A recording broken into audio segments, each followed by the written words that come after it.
Buenos días a todos, bienvenidos a la sesión académica del mes de junio de Ascon Regional Centro.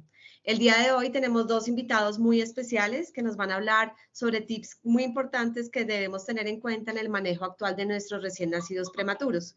Nuestra primera invitada es la doctora Ángela Hoyos, ella es neonatóloga y es docente de neonatología de la Universidad El Bosque. Nuestro segundo invitado es el doctor Ariel Salas. El doctor es magíster en salud pública y es de la División de Neonatología de la Universidad de Birmingham en Alabama. Bienvenidos, doctores, y muchísimas gracias por haber atendido esta invitación de la Regional Centro de la Asociación Colombiana de Neonatología. Vamos a dar paso inicialmente a la doctora Ángela Hoyos, que nos va a presentar su estudio sobre minimizar los líquidos parenterales en recién nacidos prematuros de 30 a 34 semanas. Bienvenida, doctora. Bueno, queridos amigos, primero que todo, muchísimas gracias por la invitación. Como siempre, es un enorme placer estar aquí con ustedes. Y les voy a contar un poco sobre este trabajo. A finales del año 2017, empezamos a hacer un protocolo para los prematuros menores de 30 semanas para minimizar la hemorragia intraventricular, con la filosofía de lo que estaba en esa época ya iniciándose, que había que hacer menos agresión a los pacientes, eso es lo que llamamos hacer menos, agredir menos a los pacientes y solamente actuar cuando era absolutamente indispensable. Entonces, por esa razón, ya el resultado de lograr disminuir la hemorragia intraventricular, yo se los presenté ya hace algún tiempo y continúa, en la actualidad continúa con unos grandes logros. Pero entonces pensamos, los niños prematuros un poco más grandes, de 30 a 34 semanas, se merecían también que hiciéramos ese esfuerzo de hacer menos, de invadirlos menos, mientras no fuera absolutamente necesario. Entonces, iniciamos un protocolo para estos prematuros de 30 a 34 semanas que les voy a comentar. Prematuros de 30 a 34 semanas de gestación que estaban estables al nacimiento y podían tener dificultad respiratoria leve a moderada, incluyendo pacientes que necesitaban surfactante, cuando normalmente utilizábamos la técnica de poner el tubo, administrar surfactante y sacar el tubo. A esos bebés no les poníamos venoclisis. Iniciábamos la vía oral en las primeras 2 horas de vida a alrededor de 60, 80 mililitros por kilo por día. Utilizamos cantidades redondas, 15, 20, 25, para no confundir enfermería, para no usar décimas. Si el bebé tenía succión, por ejemplo, los niños de 34 semanas, se lo dábamos por succión. Y si eso no ocurría o los bebés estaban con dificultad respiratoria, entonces le pasábamos una sonda nasoorogástrica y dividíamos la comida en 8 tomas. Nosotros acostumbramos de hace muchísimos años a tomar los exámenes de rutina a los bebés, glucometrías a las 2, 4 y 6 horas y examen de sangre, hemoglobina, hematocritos y leucograma completo con proteína C reactiva a las 6 horas de vida. Esto nos permite, nosotros no iniciamos antibióticos a los pacientes que no tienen riesgo de infección. Eso lo hacemos ya hace muchos años. Y solamente si la PCR es alta o hay un leucograma francamente anormal, entonces en ese momento iniciaríamos antibióticos, pero no lo hacemos de rutina y eso ha logrado que tengamos una incidencia de administración de antibióticos realmente muy baja. Naturalmente, todo esto lo hacemos para no tener que poner líquidos parenterales endovenosos. En el caso, por ejemplo, que hubiera que poner antibióticos, se le pone una venoclisis periférica con bloqueo de la vía sin necesidad de estar utilizando, solamente en casos especiales pondríamos catéteres centrales. si realmente se considera que hay que prolongar la administración de antibióticos por más de 48 horas. A estos bebés les incrementamos la vía oral cada 12 o 24 horas usando 5 mililitros, números redondos nuevamente, 5 mililitros cada 12 o 24 horas. Y como ustedes saben, hace muchos años yo vengo usando estos 200 mililitros por día, que es nuestra meta. A todos nuestros bebés llegan a estos 200 mililitros por kilo por día. Ahora les voy a explicar un poco cómo usamos para que lo toleren adecuadamente. Esta razón de los 200 mililitros por kilo por día tiene una historia muy larga en la época en que yo trabajé en el Simón Bolívar, en el cual nosotros cuidábamos los bebés que tenían que irse a ser adoptados, y esos bebés tenían que tener un mínimo de 2.500 gramos al salir. Entonces a estos bebés le dábamos toda la comida que quisieran comer. Si había leche materna, le dábamos leche materna, si no, leche para prematuros, si eran muy prematuros, o a término, si eran ya a término. Y contabilizamos cuánta comida comían estos bebés y encontramos que todos los bebés, todos comían por encima de 200 mililitros por kilo por día. Y encontramos bebés con leche materna que llegaban hasta 350 mililitros por kilo por día. Esto libre demanda. Entonces le perdimos el miedo al volumen, y hace ya muchos años que utilizamos como límite, como meta 200. Inclusive algunos bebés que no están creciendo suficientemente bien, de acuerdo a lo que nosotros queremos, les aumentamos más la concentración o el volumen. Si la tolerancia es pobre, especialmente por vómito, algunos bebés, sobre todo cuando empiezan a subir el volumen, si empiezan con vómito o presentan algo de distensión abdominal, que no es obviamente nada, entonces le ponemos la comida en infusión en 1 a 2 horas.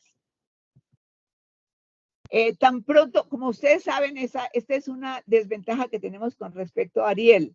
Ariel tiene la ventaja de tener leche de banco en todos sus pacientes, y también tener fortificadores, productos de leche humana, fortificadores de leche humana. Desafortunadamente nosotros no tenemos esa gran ventaja.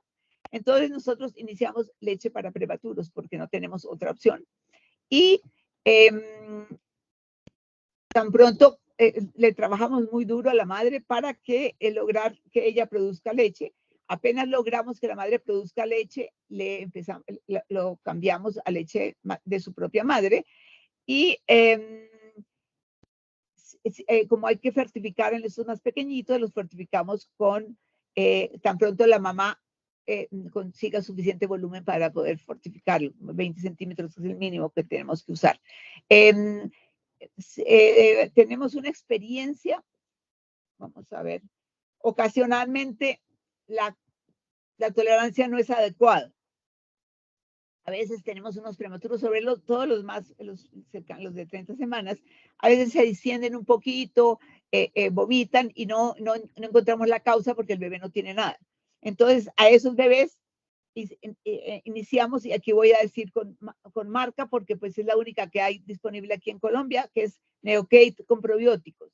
El probiótico que tiene es bifidobacteria. Si el bebé, la madre no puede producir, no está, o la razón que sea, que no puede producir leche materna, entonces le damos Neocate a esos pacientes, un poco más concentrada que la que viene recomendada. Damos 5 gramos por cada onza de agua. Eso le da un poquitico más, se parece un poquito más a la leche para prematuros. Y fortificamos con la leche materna también con este fortificador. Damos 2 gramos de este fortificador por cada 20 centímetros de leche materna. Y lo único que sí agregamos extra es calcio oral, porque este Neocate sí definitivamente no tiene suficiente calcio. Eso lo hacemos ocasionalmente en los bebés que no toleran. No lo hacemos a todos naturalmente, solamente a los que no toleran, pero hemos encontrado que algunos prematuritos nos pasa más en los bebés menores de 30 semanas, pero también ocasionalmente en estos de 30 para arriba. En el año 2021 decidimos ver cómo iban las cosas. Hicimos una presentación, un trabajo, un artículo para mirar cómo iban las cosas. Parte de ese es lo que les voy a presentar en este momento. Y lo pusimos en preprint para que compartirlo mientras decidíamos si lo publicamos. El preprint está aquí, está en esta, naturalmente en inglés, porque preprint no, preprints, que es la preprints.org, no permite en español, entonces está en inglés y está publicado desde el año 2021. O sea, está no publicado porque eso no es una publicación, pero sí está presentado. Y en el 2023 decidimos presentarlo a Pediatric Academic Societies, que era en Washington este año. Lo presentamos en mayo. Esta es la presentación, lo presentamos en póster y esta es la presentación. Voy a mostrarles, aquí no vamos a ver nada, sino voy a mostrarles los resultados. Entonces, dividimos el grupo antes del 2018 y después del 2018. El corte en el 2000 posterior fue en el corte anterior, perdón, fue 2010 y el corte después fue en el 2022, a mediados de 2022. Estos eran los pacientes que encontramos, sacamos todos los pacientes que tenían menos de entre 30 y 34 semanas, la totalidad de los pacientes, y que antes del 2018 fueron 518 y después fueron 402. Esta es la distribución por edad gestacional y esta es la distribución por peso, los mismos pacientes, naturalmente. No hubo diferencia significativa en ambos grupos. Había un predominio, ligero predominio de sexo masculino en ambos grupos. En pacientes con sospecha de corio era semejante. Los pacientes, el fallecimiento fueron iguales también en ambos grupos, 10 y 10. Estos son más o menos 6 años. Anomalías congénitas mayores también fueron semejantes. No hay diferencia significativa. Y una de las cosas que necesitábamos mirar era si el peso al alta era semejante para que ese tipo de nutrición no fuera a afectar a los que antiguamente dábamos con nutrición parenteral. Entonces, miramos la comparación. Fíjense ustedes que la mayoría de los pacientes están en 1500, 2500, que es el 83-77%, y no hay diferencia significativa. Y una de las cosas más importantes que tenemos que comunicarles a ustedes es que es lo de enterocolitis, porque esta es la razón por la cual la gente no da bioral a estos, sobre todo el de 30 y 31 semanas. Tuvimos 6 casos antes del 2018 y 3 casos que les voy a comentar. Ninguno de estos pacientes entró en el programa, todos recibieron líquidos parenterales, o sea, no fue los grupos que iniciamos solamente nutrición oral, ambos recibieron líquidos parenterales. Estos 3 pacientes que ocurrieron todos en el 2019, en diciembre, y enero y febrero de 2020, estos 3 casos. 2 de estos casos fueron pacientes por debajo de 1000 gramos con una desnutrición in útero muy importante y tuvieron la enterocolitis, voy a ponerlo en comillas porque me suena que era más perforación intestinal, en el 6º y al 7º día de vida. Los 2 prematuros extremadamente bajo peso. Y el tercer caso que ocurrió en febrero 2020 fue un paciente de inseminación artificial gemelito que tuvo un cuadro clínico al tercer día de vida, recibió líquidos parenterales y común y corriente como lo manejábamos antes. Y ese paciente tuvo una perforación intestinal para mi gusto al tercer día de vida. Desde el 2020 para acá no hemos tenido, en este grupo de edad gestacional no hemos tenido ningún caso de enterocolitis, para los que se preocupan por este tema. Estos son los medios estadísticos que pues no vale la pena ahorita escoger. Entonces, ¿cuáles son el resultado? Logramos, antiguamente, el 82% de los pacientes recibían líquidos parenterales. Con este nuevo protocolo, el 26% solo reciben líquidos parenterales. Y esto naturalmente es altamente significativo. La infección, tuvimos 9 infecciones. La infección definida como cultivo positivo en sangre o líquido cefalorraquídeo. Tuvimos cultivo positivo en 9, esto implicaba el 2.1%, y cambió a 2 casos, que es el 0.5%. Debido a que estos son números tan pequeños, naturalmente esto no es significativo, pero es una disminución que es interesante. Naturalmente la mediana de días de líquidos parenterales cambió radicalmente, significativamente, y uno de los otros formas de mirar crecimiento adecuado es el puntaje Z entre el nacimiento y el alta.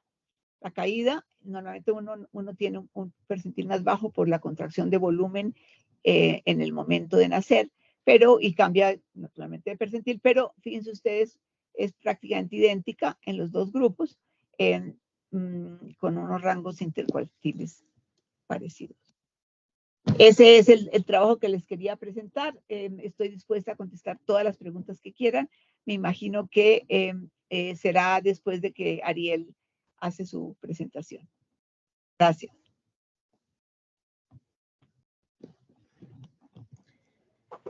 Perfecto, sí, yo creo que sería mejor hacer las preguntas al final. Sí, las vamos a hacer al final. Muchas gracias. Perfecto. Entonces, vamos a seguir con el doctor Salas. Doctor Salas nos va a hablar sobre minimizar líquidos parentelares, sobre prematuros moderados. Menos es más, nuevas estrategias de manejo. Adelante, doctor Salas, muchas gracias. Perfecto. ¿Avisan si pueden ver la presentación? Sí, señor. ¿Es la vista del presentador o del... ¿Ahí está mejor? Está perfecto. Muy bien, gracias. Bueno, antes que nada quiero agradecerles muchísimo por la invitación. La verdad es que es una oportunidad grande para mí poder compartir esta información con ustedes, y también agradecer la oportunidad y al grupo de ustedes. Tuve la oportunidad de conocer Colombia hace unos años, y algo que me gustó mucho y que todavía recuerdo es cómo ustedes y su organización están bastante conectados y tratan de mantenerse muy activos en la parte de compartir la información. Así que cuando recibí la invitación, yo estaba muy encantado de poder colaborar. Lo que voy a hacer hoy es nada más resumir un trabajo que nosotros también presentamos en la misma reunión. Es ahí donde vi a la doctora Hoyos.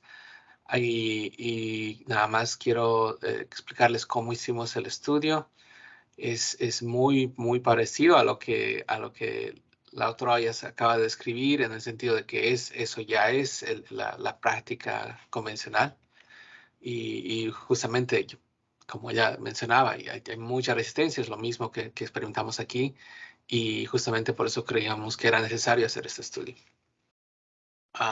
Entonces va a ser una descripción. El estudio fue presentado por uno de los residentes de neonatología que tenemos acá, y nada más hice alguna adaptación de los slides. Entonces el tema es cómo proporcionar la nutrición enteral de forma muy temprana, de forma exclusiva, específicamente en bebés prematuros de 28 a 32 semanas. Y la razón para hacer el estudio para nosotros fue nada más que, como la doctora Hoyos describía, tal vez lo hacemos muy lentamente. Hay mucha preocupación sobre la enterocolitis, como ella mencionaba, y por eso es que todos siempre tratamos de comenzar la alimentación progresivamente. Y el problema con eso es que lleva a la más necesidad de nutrición parenteral, la necesidad de un acceso venoso central, y eso genera un potencial riesgo de infecciones. Esto no ha sido descubierto por nosotros de ninguna forma, y como describió la doctora Hoyos, esto ha sido practicado en varios otros lugares. En particular, los primeros estudios que se hicieron sobre esto fueron en la India, y muchos de ellos demostraron justamente que con este abordaje clínico se puede proporcionar la leche de forma rápida, incluso mejorar el crecimiento en ciertas circunstancias y también, obviamente, disminuir los costos de hospitalización. Sin embargo, toda la evidencia, toda la información que existía al respecto era justamente limitada a estudios que no habían sido realizados en países de ingresos altos y por eso creíamos que era necesario generar un poco de evidencia al respecto. Pues la hipótesis del estudio fue bastante específica. Lo único que queríamos saber es que si al alimentar la leche de forma temprana, podíamos incrementar el número total de días que los bebés estaban recibiendo alimentación enteral completa durante los primeros 2 semanas. El diseño fue un ensayo clínico aleatorizado en el que existían 2 grupos y solamente incluimos a bebés de 28 hasta 32 semanas. Entonces, a diferencia de estudios previos, nosotros nos enfocamos en bebés que también incluían los de 29 y 30 semanas. A los bebés que no fueron incluidos, esto es importante, son esos bebés que tenían bastante retardo de crecimiento intrauterino. Restringimos, no ofrecimos esta terapia a los bebés que tenían un percentil de 1 al nacer, de peso, percentil de peso menor a 1 o igual a 1. Y obviamente pacientes que tenían una evidencia de malformaciones congénitas bebés también que estaban muy enfermos. Muy enfermos lo definimos como bebés con acidosis metabólica severa, con niveles de ácido láctico mayor a 5 en nuestra escala, que sería muy significativa, y la necesidad de utilizar soporte inotrópico con dopamina o cualquier otro agente. Este es el diseño básico, como pueden ver acá.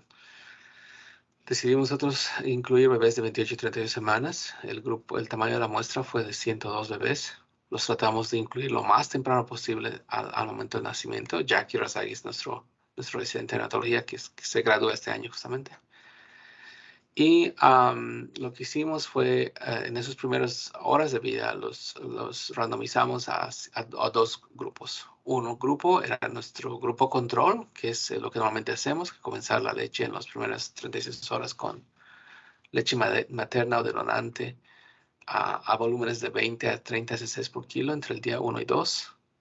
Mantener eso por 2 a 3 días y después avanzar ese volumen por varios días hasta alcanzar lo que consideramos una alimentación enteral completa con volúmenes cerca de 150 cc por kilo. En el grupo de intervención, lo que hicimos fue ofrecerles la leche con más volumen, doble básicamente, de a 60 a 80 cc por kilo. Y con esto hacíamos que los volúmenes de leche que se consumían fueran más altos durante esos primeros días.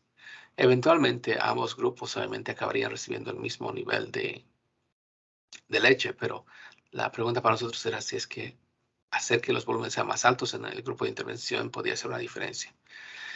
Y la diferencia que queríamos ver no solamente estaba referida al cambio en el peso al nacer, sino también en los cambios en la composición corporal de los bebés. Entonces, para eso, cuando los bebés estaban ya sin recibiendo alimentación enteral completa, alrededor de los días 14 y el día 21, lo que hicimos fue medir la composición corporal con esta máquina que se llama Peapod, que básicamente nos ofrece la determinación de cuánta del peso del recién nacido es masa magra y cuánto de eso es también masa grasa. De esa forma podemos saber que el tipo de crecimiento no solamente es mejor de forma cuantitativa, sino también de forma cualitativa. Esta es una diapositiva que no la mostramos en la presentación, o sea que ustedes son los primeros que la van a ver. Esto es lo que pensamos enviar a la publicación. Y la expandimos un poco más, nada más para explicar que aunque sí hubieron bastantes pacientes que eran elegibles para hacer el estudio, solamente incluimos casi un tercio de estos.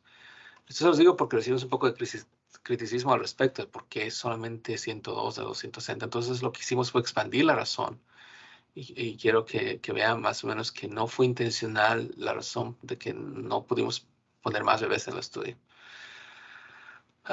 Como podrán ver, había bastante gente que rechazaba la participación en el estudio. Casi un tercio de ellos rechazó ser parte del estudio justamente por esa preocupación de comenzar la leche muy tempranamente. También había preocupaciones de utilizar la leche donante como una posibilidad que podía afectar el uso de la leche de la propia mamá o la producción de la leche de mamá, así que no era infrecuente escuchar ese tipo de razones para no participar en el estudio. También estábamos haciendo otro estudio al momento, así que también tuvimos que excluirlos. Había bebés que ya tenían malformaciones congénitas.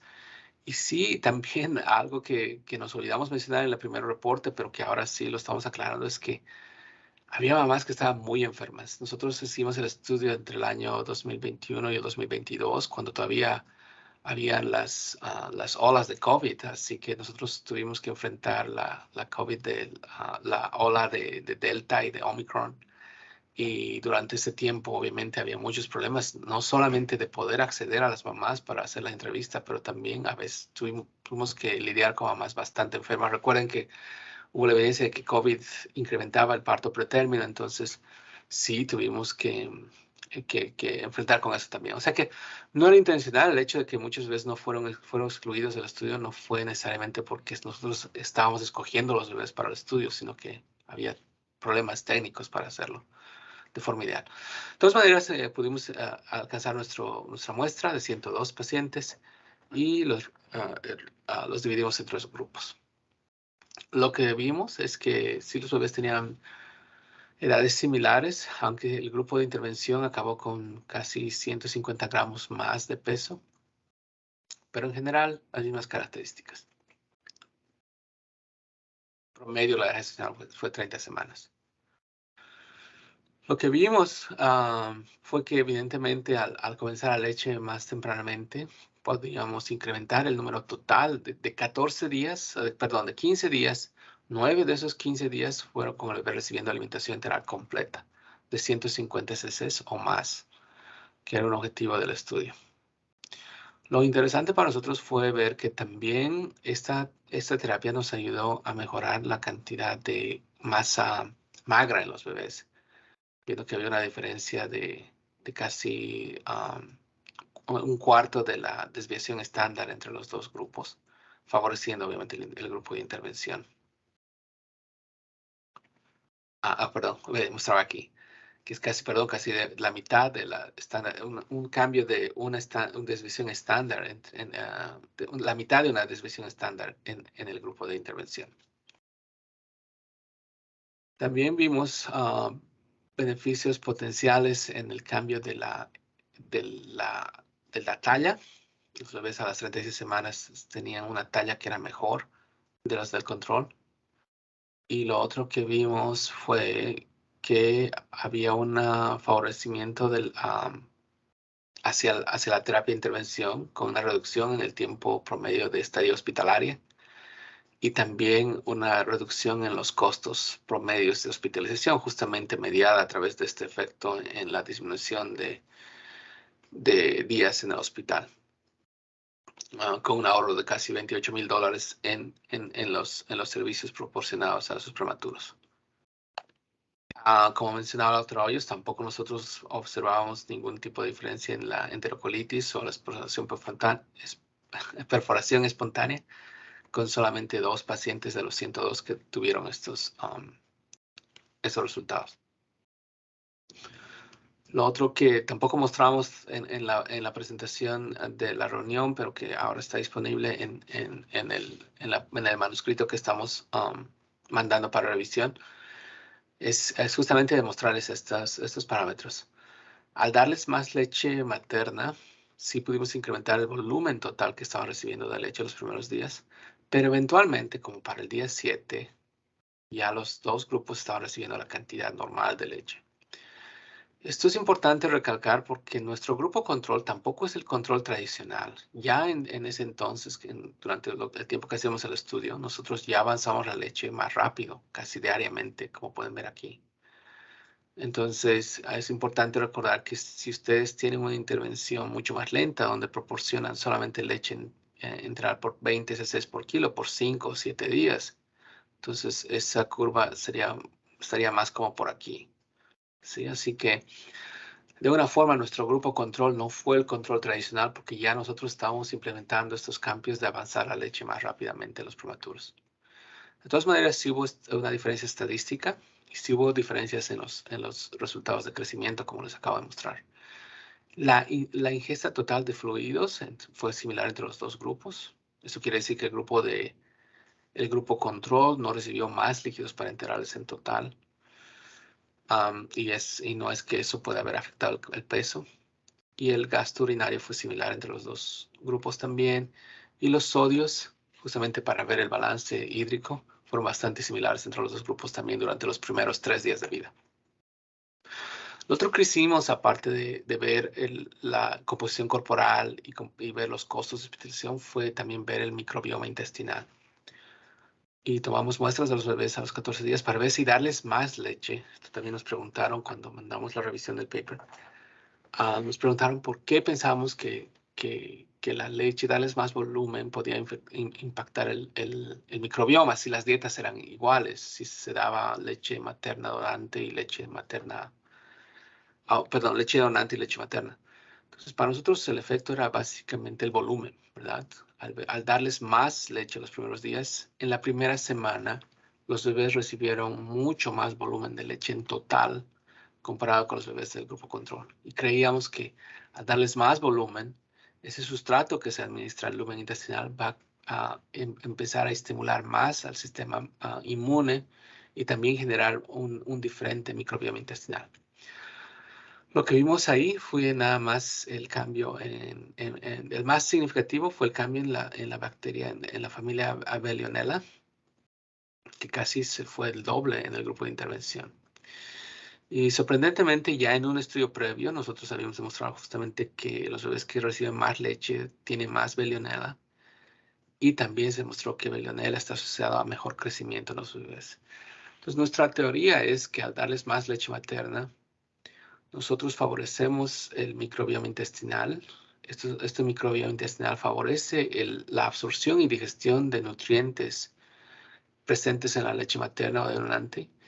Y eso es lo que finalmente da lugar a un mejor crecimiento, no solamente traducido en mejor peso, pero también en una mejor masa magra y una mejor talla.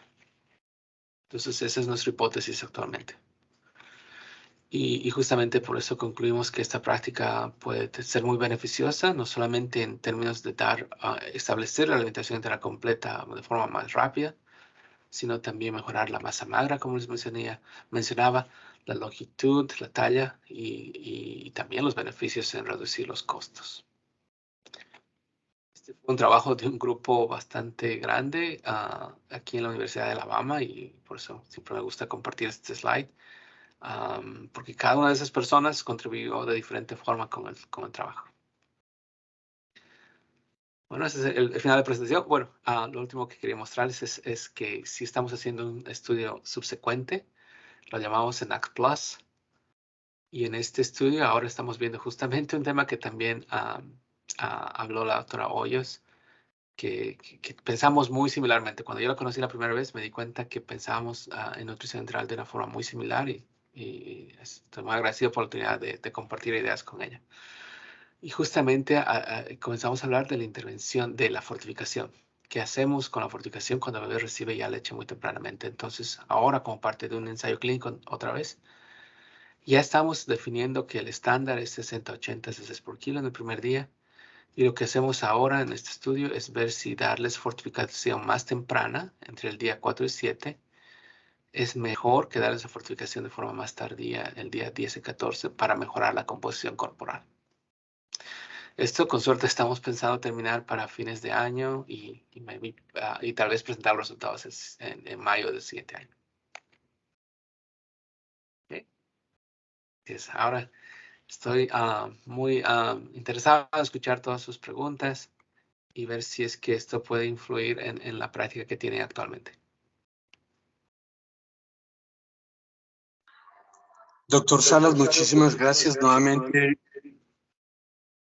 Gracias por haber aceptado la invitación en nombre de la Asociación Colombiana de Neonatología y en nombre de las clínicas del Country y La Colina acá en Bogotá, en donde pues estamos comprometidos con esta práctica de aporte enteral temprano y pues queriendo compartir con toda la comunidad de colegas con aras pues de que teniéndolos a ustedes se discutan y se pregunten pues los temores, digámoslo así, que existen en relación a esta práctica.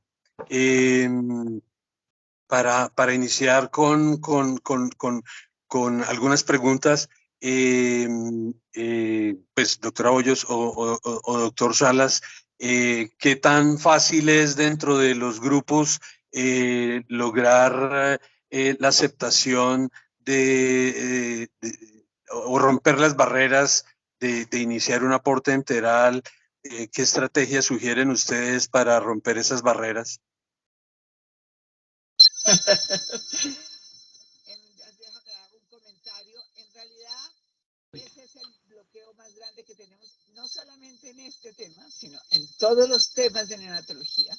Hay todo un estudio sofisticadísimo de cómo hacer.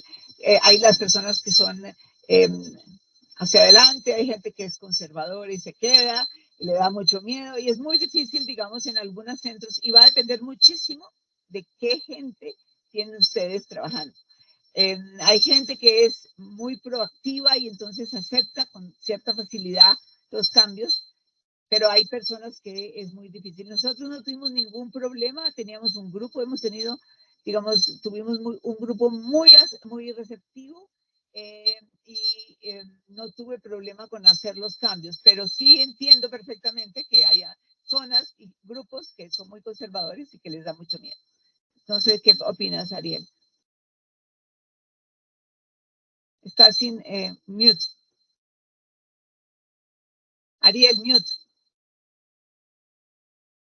Ha sido bastante difícil implementar, pero tuvimos una experiencia interesante con el estudio.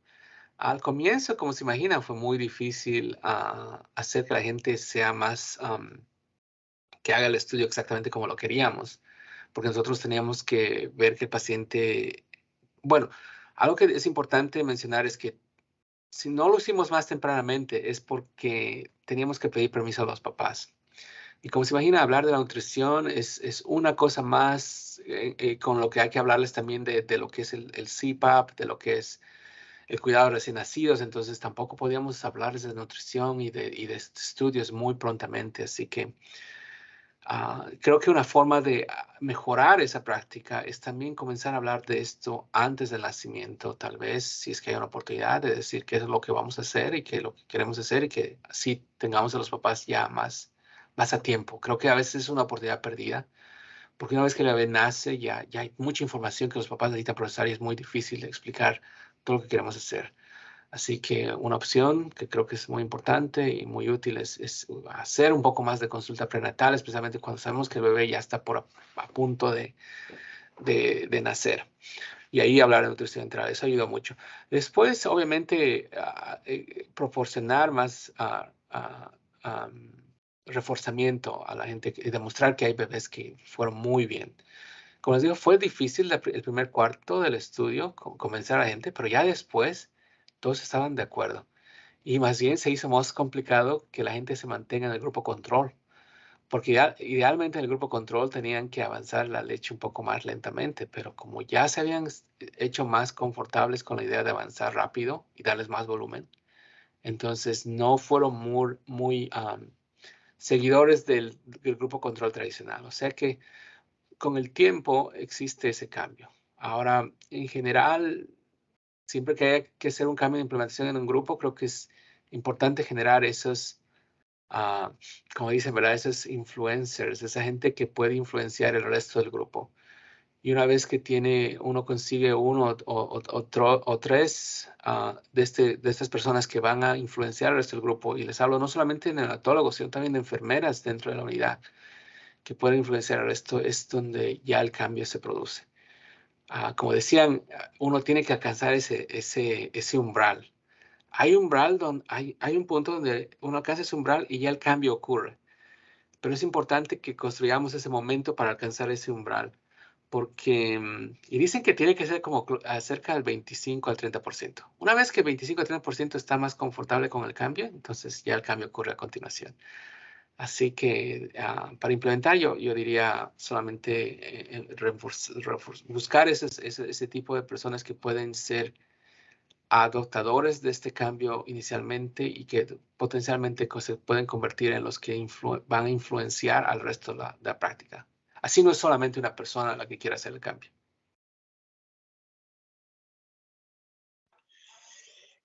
En relación a los controles que se hacían, el doctor Salas mencionó y la doctora Hoyos, el doctor Salas mencionó el sodio, la doctora Hoyos mencionó el calcio.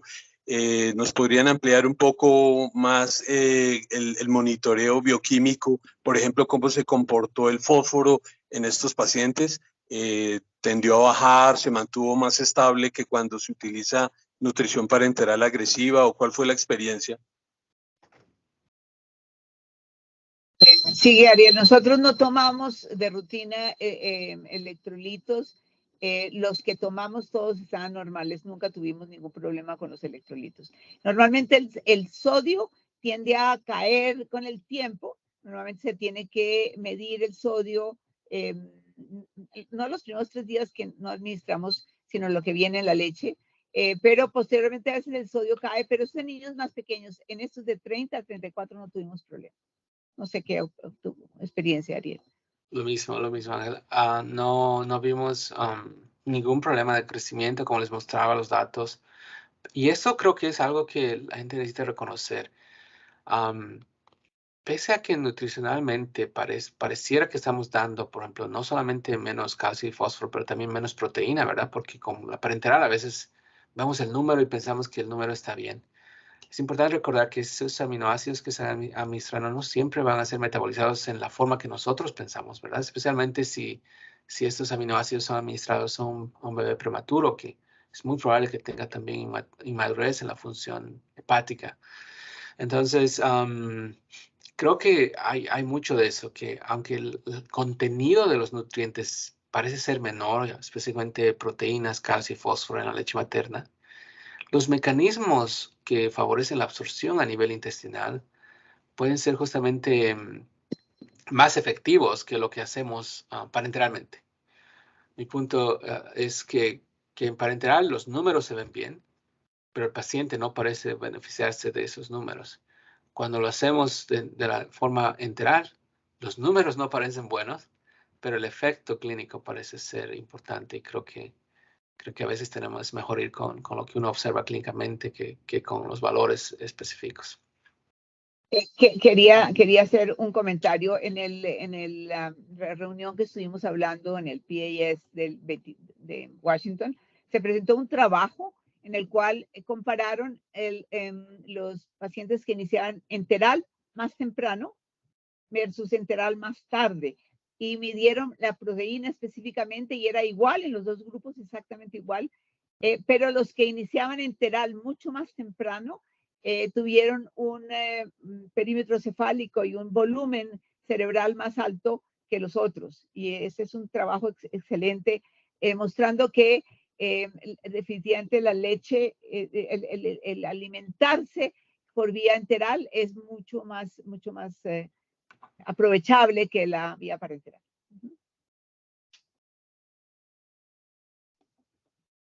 Sigue, Juan. Doctor Salas, unas preguntas relacionadas con enterocolitis. ¿Cómo se comportó la enterocolitis en su... Como decía, bueno, buena pregunta, porque una es la enterocolitis confirmada y otra es la enterocolitis sospechada, ¿verdad?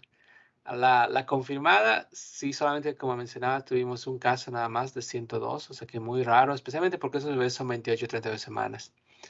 Pero sí hubo muchas sospechas de enterocolitis, especialmente en el grupo de intervención. 4 de los bebés en el grupo de intervención que estaban recibiendo más leche. Y esto quiero que quede claro, ¿verdad? Y es un problema de no poder enmascarar la intervención. Cuando uno sabe que el bebé está recibiendo mucha leche, entonces automáticamente comienza a pensar que ese bebé tiene más riesgo de enterocolitis. Entonces, de por sí, uno comienza a tratar de buscar más síntomas de enterocolitis en un paciente. Entonces, sí vimos eso en el grupo de intervención. Tuvimos 4 bebés en los que les comenzamos a avanzar la leche rápidamente y tuvieron distensión. Y todos los neonatólogos, los residentes estaban preocupados de enterocolitis, al punto de que involucraron hasta los cirujanos para venir a ver a los bebés.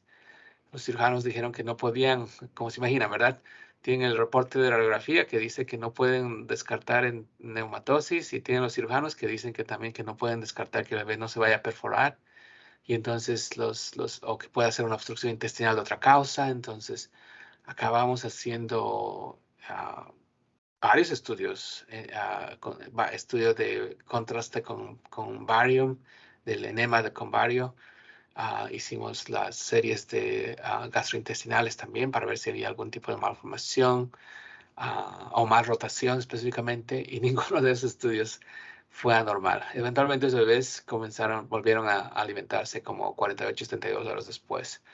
Así que es natural ese tipo de miedo, pero en la experiencia durante el estudio, incluso en esos pacientes que tuviesen síntomas sugerentes de obstrucción, o al menos es lo que pensaba la gente que estaba, los médicos que estaban cuidando de los bebés, no hubo prueba de que había más problemas con ellos. Así que ahora que vieron eso, también el grupo en general ya sabe que si van esa ruta, es muy probable que lo único que van a hacer es acabar haciendo todos esos estudios y que van a ser inconclusivos y que igualmente vamos a tener que esperar y reiniciar la alimentación enteral. Así que sí, los reales casos confirmados solamente 1, casos sospechosos varios, pero ninguno confirmado, y nosotros creemos que eso fue nada más el producto de esa subjetividad que tenemos y esa aprensión que tenemos, esa idea que tenemos de que la alimentación causa enterocolitis. Doctor, en cuanto a las características de los grupos del estudio, ¿nos podría comentar cuál fue la tasa del corticoide antenatal? Claro que sí. Aquí lo tengo. Déjame ver. Creo que está por el 80%, 82%, por lo menos una dosis. Te los digo en este momento. Está aquí. Oh, no, 92%. Por lo menos una dosis. Es bastante alta. Eso es muy importante también para definir, muy importante la pregunta, porque creo que eso influye mucho en el riesgo de base para cualquier prematuro. Creo que hay muchas cosas que son un poco más fáciles para nosotros justamente porque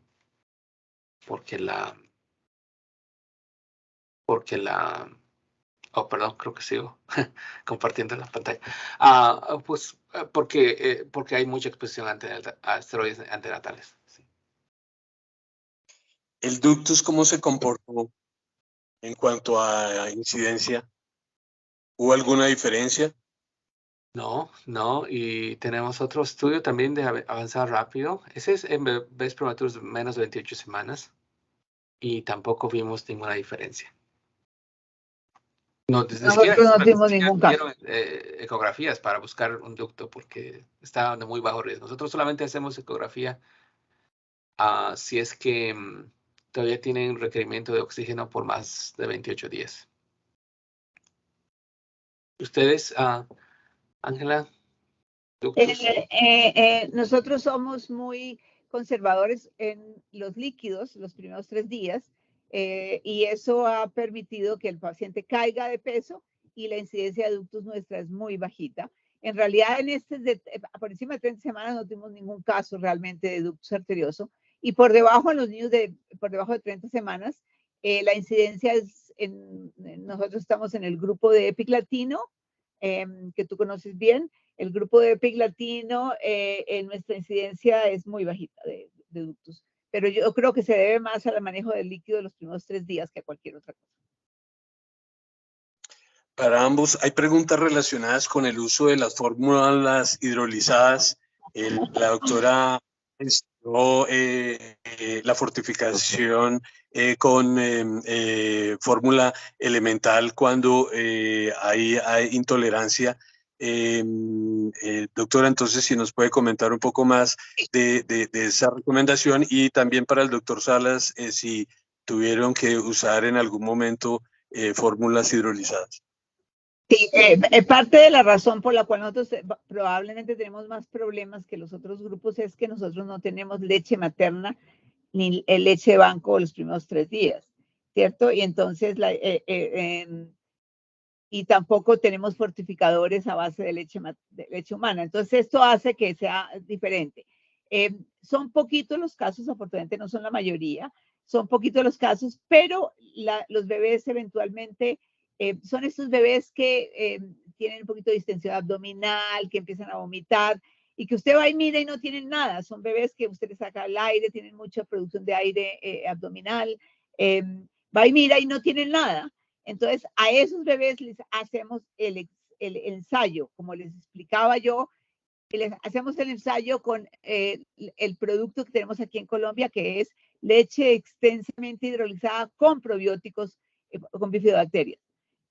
Con esa leche, eventualmente, un poco más concentrada, porque normalmente la leche comercialmente se da una medida que es de 4 gramos, entonces nosotros ponemos un poco más, o sea, más o menos 5 gramos por onza de agua. Así se prepara, esto viene en polvo, no viene, nosotros no tenemos, no viene en líquida, viene en polvo.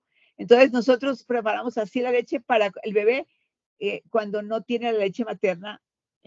Si tiene la leche materna, esto es una experiencia que llevamos unos 4 o 5 años fortificando con 2 gramos en cada 20 centímetros de leche materna. Como les digo, lo único que sí damos extra es calcio. Medimos el fósforo que tienen estas leches, y esas leches tienen bastante fósforo, tienen más fósforo que calcio inclusive. Esta leche es esencial. Entonces, con agregarle solamente el calcio era suficiente para darles el calcio y el fósforo que los bebés necesitan. Esa es la experiencia nuestra. Pensamos eventualmente en publicarlo, pero es que es muy difícil porque como hay tanta mezcla entre cuánta leche materna recibió, cuánto leche para el prematuro recibió, entonces la comparación es muy difícil, pero hemos visto una excelente tolerancia y hemos tenido la experiencia que el niño no está tolerando la leche e iniciamos. Generalmente estos bebés no tienen, la mamá no está produciendo suficiente leche, tiene un porcentaje de leche para prematuros importante. En esos casos es que vemos más este beneficio. Naturalmente a todas las madres los ponemos en la dieta sin lácteos, sin derivados lácteos, para eventualmente solucionar el problema, ¿cierto? Pero si están con leche materna, pues no se necesita. Pero entonces en esos casos fortificamos, porque como no tenemos fortificaciones de leche materna, de leche humana, entonces sí tenemos que poner esta fortificación. Nosotros, bueno, antes de que me olvide, lo que voy a hacer es, acabo de poner un link a una revisión sobre nutrición enteral que va a salir en el siguiente número de la revista Clínicas de Perinatología, que va a ser justamente relacionada a todo hacia nutrición enteral. Y esta es una revisión en la que describo muchas de las cosas que estamos hablando aquí y que espero que es gratuito por el momento, así que si es que no hay tiempo de cubrir todo lo que es las preguntas que ustedes tienen, estoy seguro que van a encontrar algunas de mis opiniones ahí en esa revisión, así que con gusto lo comparto con ustedes. Varias preguntas aquí. Sí, es una ventaja para nosotros tener productos específicamente creados para fortificar la leche materna. Yo sé que este es un problema bastante común en Sudamérica. Muy pocos lugares tienen acceso a los fortificadores específicos, entonces muchos tienen que utilizar el polvo. Yo creo que el abordaje que describió el doctor Hoyos es probablemente el más seguro, porque los fortificadores que tenemos aquí nosotros son también con proteína hidrolizada, que creo que es la mejor forma de minimizar el riesgo de enterocolitis justamente con productos basados en leche de vaca. Así que creo que tal vez esa sea la forma entre lo que se trata de incrementar el acceso a los fortificadores. Hay muchas otras opciones, hay muchas cosas que se están estudiando en estos últimos años para facilitar el acceso a fortificadores. Y la verdad es que va a haber una alternativa eventualmente a al fortificador como producto. Es muy posible que se pueda ya fortificar la leche materna directamente. Va a tomar todavía unos 5 años, pero creo que sí va a ser posible fortificar la leche directamente con la misma leche materna. Es tecnología bastante interesante y creo que podría simplificar bastante esta limitación que existe en muchos países y también crear menos dependencia de esos productos. No utilizamos nada de fórmulas hidrolizadas. Los bebés cuando están para irse a la casa y la mamá ya no tiene leche, les mandamos con fórmulas de pretérmino. Esas no son hidrolizadas. Sí, el fortificador lo es. El fortificador sí tiene proteína hidrolizada, eso sí tengo que decir. Pero ya cuando están para las 34 semanas, generalmente no tienen mucho problema. Y justamente en esta revisión van a ver una figura que puse en el chat. Es una figura en la que hablo en la que describo la importancia del problemas de desarrollo del sistema gastrointestinal. El problema de los prematuros es motilidad intestinal, no necesariamente digestión y absorción. Así que mientras no tengamos mucho problema de motilidad, la digestión y absorción generalmente va mejorando. Ahora, obviamente, si el bebé no tiene motilidad, eso quiere decir que el sustrato de la leche materna se va a quedar mucho tiempo en el intestino y eso puede dar lugar a problemas de sobrecrecimiento bacteriano y translocación y el riesgo de perforación y todas esas cosas. Pero creo que la absorción y digestión, porque lo escuché también en otros lugares en Sudamérica, es como dicen overrated. Sí ocurre, obviamente, pero no tanto como la dismotilidad de la prematuridad. Es otro término que queremos que comencemos a utilizar más. Como utilizamos la displasia broncoalveolar, creo que hay que llamar también la dismotilidad de la prematuridad, que debe ser aceptada y que no es necesariamente de enterocolitis. En ese orden de ideas, hay muchos componentes bioactivos que están empezando a salir. ¿Qué recomendación tienen de probióticos? Preguntan. Bueno, Ángela, y tú los utilizas, así que... Yo soy una fanática de los probióticos y le he dado probióticos a todos los bebés de las unidades en las cuales he trabajado toda mi vida. Sí, yo he usado probióticos toda una vida. El problema que tenemos en la actualidad es qué probióticos están disponibles. Y ese es el gran limitante. Uno debe usar una mezcla que tenga lactobacilos y bifidobacterias, es el ideal de probiótico que se tiene que utilizar. Y no hay ningún producto en este momento, por lo menos aquí en Colombia, disponible. Entonces, esta mezcla que estamos teniendo, yo doy probiótico, lactobacillus oral, las gotitas Reuteri, estamos dando, y el probiótico, el bifidobacteria, lo damos con leche extensamente hidrolizada. Entonces, ahí estamos compensando. Pero el problema que tenemos en la actualidad es la calidad del probiótico que estamos usando. También es necesario, nosotros lo iniciamos desde el nacimiento y nunca hemos tenido, no hemos tenido nunca un caso en el cual hayamos cultivado ninguno de estos gérmenes. Sigue tú, Ariel. Bueno, yo tengo un conflicto de interés. Estoy trabajando con una compañía justamente para modificar lo que el doctor Hoyos mencionaba de la composición de los probióticos. Siento que es mucho más ventajoso si es que utilizamos los que tienen múltiples cepas versus los de simple cepa. Y creo que sí influyen mucho en facilitar la absorción de ciertos nutrientes. Así que sí, no, yo estoy en favor de utilizarlos, pese a que la recomendación de la Academia Americana de Pediatría actualmente es no utilizarlos de forma rutinaria.